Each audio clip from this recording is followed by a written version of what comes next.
New York Times adamantly opposed to the Trump campaign. They've got a front-page story this morning saying Trump has not paid taxes in about 20 years. But what about the Clinton Foundation and its controversial deals? Is there a double standard in the media? Well, here to weigh in, Fox News contributor Jonah Goldberg. Jonah, it's great to see you. I can't think of anybody who would defend the proposition that you lose close to $1 billion and then write that off your future taxes. But that's a systemic problem. That's what apparently the system allows. Is the argument against Trump that in order to be patriotic, you ought to pay more than you are required to pay? Is that what the Clinton people are saying? What is their argument exactly? Yeah, I mean, look, I got a lot of criticism on Twitter last night. As you know, I'm not an enormous Donald Trump supporter. No, you're not. But legal tax avoidance just does not offend me in the sense that it may offend me in terms of if the tax code is messed up, if the law is bad, right. Let's change the law. But someone telling me that, oh, no, even though it's perfectly legal for you to avoid paying these taxes, you should pay them anyway, I just don't buy it. And I think, you know, as long as you're obeying the law, if you can get your federal income taxes down to zero, more power to you.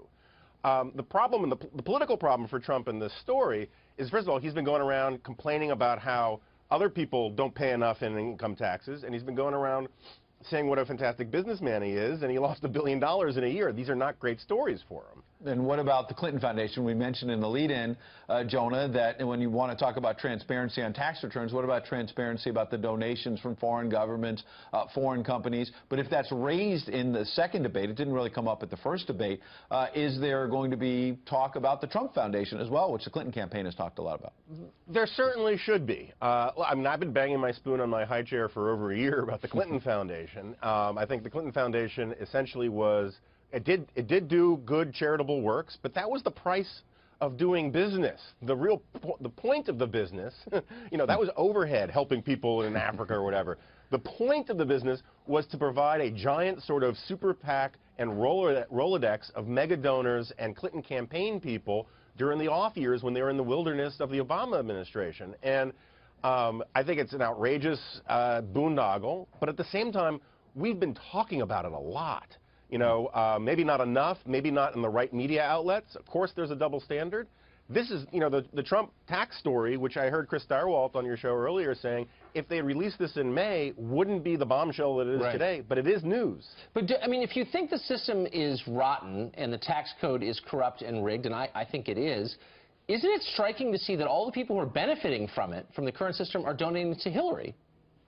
Oh, absolutely. And, you know, and that was true largely with Obama, too. He railed against Wall Street and all that, and yet he got more support from Wall Street than Mitt Romney did and than John McCain did. And I think it tells you something about the system. There are a lot of sort of crony capitalist types who, you know, they benefit. I always tell college kids that complexity is a subsidy.